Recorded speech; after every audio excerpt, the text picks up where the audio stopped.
So, rent to buy, scheme or scam? Now, over the last few years, rent to buy schemes have been popping up everywhere. But I think we can say that the leaders of this new wave were Autocar, WeFlex and Splend. And I haven't heard great things about them. However, when I first got into Uber, that was all quite new.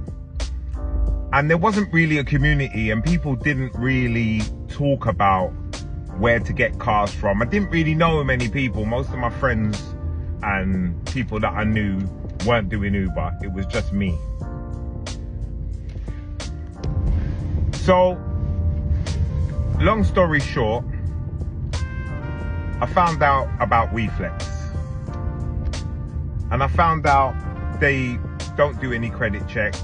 They just pretty much check your earnings via the Uber app, etc. and just check whether you're able to pay for it.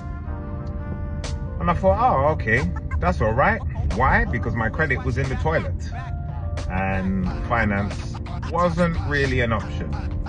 Okay. So I went to WeFlex. And when I went there, all you can see is shiny new cars. Woo, that looks great. I want a shiny new car. I feel like my life is just beginning again. So you meet with the sales team. And of course, the sales team are absolutely lovely. You know, everyone's good. Oh yeah, I'm sure we can get you this and we can get you into that. Yada, yada, yada. So let's do the numbers. So, a brand new 2021 plate, when this was brand new, would have set me back 50,000. EVs were still quite fresh and it wasn't mainstream in the way that it is now. Now, that's how much it would cost. So I went to WeFlex and they said, oh, okay, it will be 50,000. That's how much you're gonna pay, and you're gonna pay pretty much, what, 250, including insurance. I did my own insurance, so I pretty much paid 195 for a Kia e-Niro weekly. And with that comes, I pay for the servicing, I pay for the private hire inspection,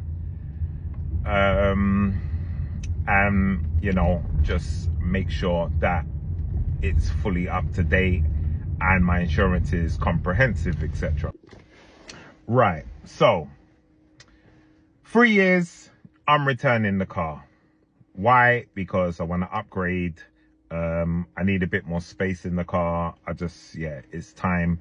And not only that, I've done 110,000 miles in 3 years, which sounds like a lot, but anybody in the PCO world knows that 110,000 miles in 3 years isn't that bad, because even WeFlex put a cap of, I think it's like 40,000 a year.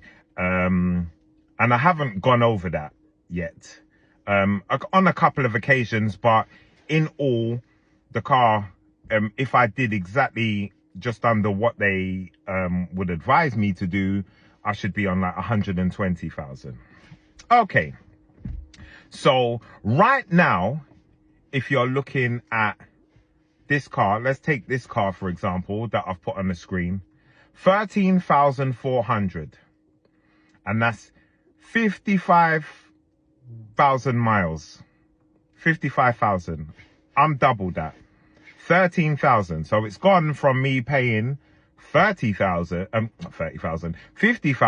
and now it's worth 13 with 55. So God knows what this is worth. Now this is only 3 years in.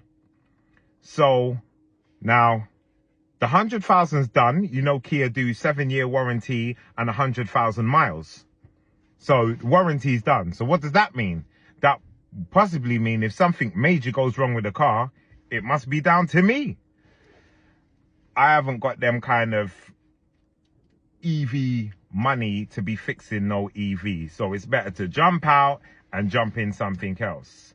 So if this car, if the car on the screen is worth 13,400 and I've got 2 years left to pay on this, which would be 20,000. So it's 20,000 left to pay on this, because it's almost exactly 3 years in September.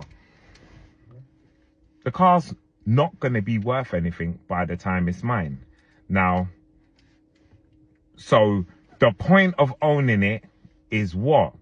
But I'm not going to pretend that wasn't the initial pull. That was the initial reason why. Rent to buy, yeah, I can own it after. Maybe, you know, give it to your grandma. You know, no.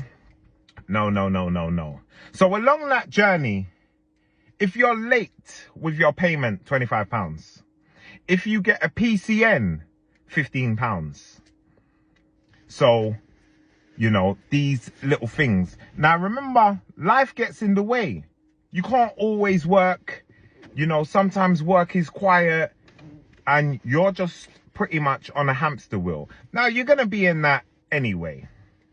So, you know, whether you rent or rent to buy, etc., etc. But I believe that just renting, or unless you finance the car over 3 years and it's yours and you reduce the payments and you're not paying extortionate, you know, paying your £600-700 a month, I think that is quite workable. But these rent to buy places, they're not good people. They're not good people. Anyway, so I've gone to WeFlex yesterday and I spoke to a guy called Amir. And there's all these little charges that, you know, they're trying to put on me. And I'm just not having none of it.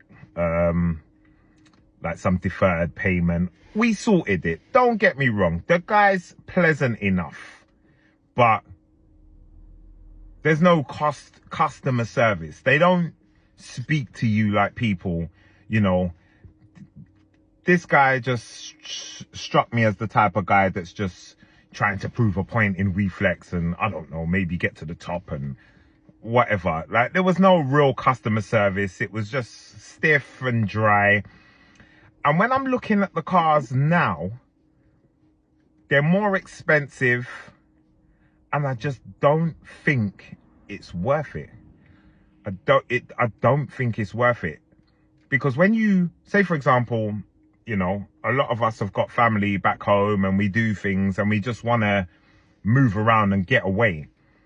If you're renting from like your everyday rental company, you drop the car back, you go on your holiday, you do what you got to do, and then you come back and then you rent somewhere else, for example. But with these rent to buy, they'll defer holiday payments. But all that means is you're paying it at the end of the contract. If you end the contract early, then you're paying whatever holiday you took over them 1, 2, 3 years, which was how many other weeks you took off, you're paying that at the end. So whether you want to wait to the end or whether you want to terminate early, they'll be saying, deferment, yeah, you took 4 weeks holiday, so that's £1,000, please. Thank you very much. But another thing is, when you take the car back, I know a lot of people that have been stung, you know, with, I don't know, a scratch here and a bump there. And that's where they make their money right at the end, no matter when you give the car back. And I just don't think it's worth owning this car. And that's from any of the rent to buy. I would say, don't go to WeFlex, because they're not flexible. They don't flex. I couldn't tell you about Autocar and Splend, although I've heard some horror stories. It's not really for me to say, you know, it's secondhand information. I really talk about what I know. But if somebody else has some kind of information on like Splend and WeFlex, please share it and let people know, because we need to talk to each other, because these companies have got us in a chokehold. and I don't like it.